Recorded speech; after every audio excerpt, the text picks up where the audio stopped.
Madam Speaker, I have the singular privilege of representing Rice University, and I join my colleagues from Houston in recognizing and congratulating them on their 100th anniversary this year.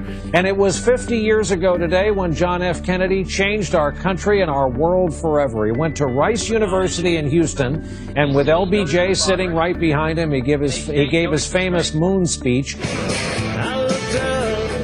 Welcome back to Money. We are live in Houston at Rice University for our special series, Open for Business. So how do today's college grads find a job in this rough environment? And what are universities doing to prepare them? For insight, we turn to David Lebron, president of Rice University. Thank you so much for hosting us today, by the way. We have had a fantastic time at your beautiful school. Well, we're really delighted to have you here on our campus on this typical Houston September day. The weather has been absolutely gorgeous. Students at Rice University in Houston, Texas have invented a spray-on battery. The paint is basically lithium batteries broken down into their individual parts and mixed in with liquid paint. They envision their batteries as snap-together tiles that can be used in many different ways. The best air in Houston could soon be on a city bus, thanks to a couple of students at Rice University. Now, these two seniors created a system for public transit that would clean the air of pathogens that could potentially lead to tuberculosis, flu, and pneumonia. With us now is James Baker, the Secretary of State under President George H.W. Bush and Treasury Secretary under President Reagan. He is honorary chairman of the Baker Institute for Public Policy at Rice University in Houston. Good morning, Charlie. Now from Houston, former United States diplomat Ed Derejian. He served as U.S. ambassador to Israel and also as ambassador to Syria. There's no question that Iran has been furnishing and providing these Fajr rockets. Here with us now, professor of history at Rice University, Douglas Brinkley. He's out now with a new biography of the iconic news anchor Cronkite.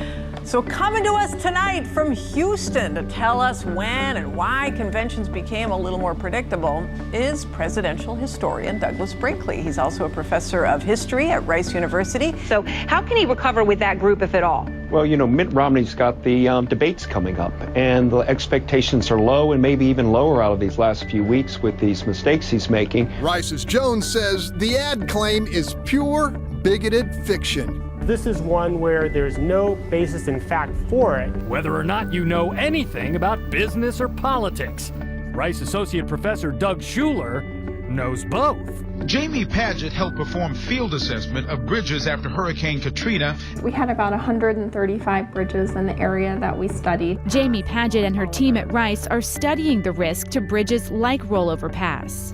Our Facebook responses are familiar to Rice University sociology professor Dr. Michael Emerson. People feel like they have to walk on eggshells, like in the politically correct culture, I'm going to make a mistake and I don't mean it. But Dr. Richard Tapia is working to change that. At Rice University, he's graduated more than double the national average of minority doctoral students. It's part of his mission, communicating the importance of education to Hispanic youth. Dr. Tapia, thank you for joining us today. It's a pleasure. Companies are looking for an easy kind of a fit. And business makes sense, engineering makes sense, and computer science is highly sought after. Nicole Vandenhovel is the director of Rice University's Center for Career Development. There was a spectacle in the sky tonight, at least for those who got to see the Rice University Sunset Light Show. Tonight marked the public opening of the event outside the Shepherd School of Music. Spectators were seated inside a pyramid-like structure designed by artist James Turrell. Jessica Willie is live at Rice University, where someone's trying to break the world record for juggling. Feldman is a University of Florida student and is doing research at Rice this summer. And tonight he's proven that he can juggle more than a course load. How about a world record? Number 10, Matthew Feldman, studying this summer at Rice University, attempting the world record for juggling while jogging. And you can probably tell what it's a combination of jogging and juggling. And we have the world record holder here in our studio this morning. Matthew Feldman set the record just last night on the campus of Rice University. You've seen it on Ellen. Now Rice University is getting in on the act. I love that song. The school put out a call to students and staff to send in videos of themselves dancing behind unsuspecting people. Over the past 100 years, Houston has become a world-class city, and Rice has been a major factor in that equation. 100 years ago today, Rice University welcomed its first students. And today the campus celebrated its birthday with a historical marker. Harris County Judge Ed Emmett, a Rice alum, helped unveil the Texas Historical Commission marker, which is on campus. The new tailgate Owlie, get it, Owlie, opens at 11:30 this morning, a few hours before the game.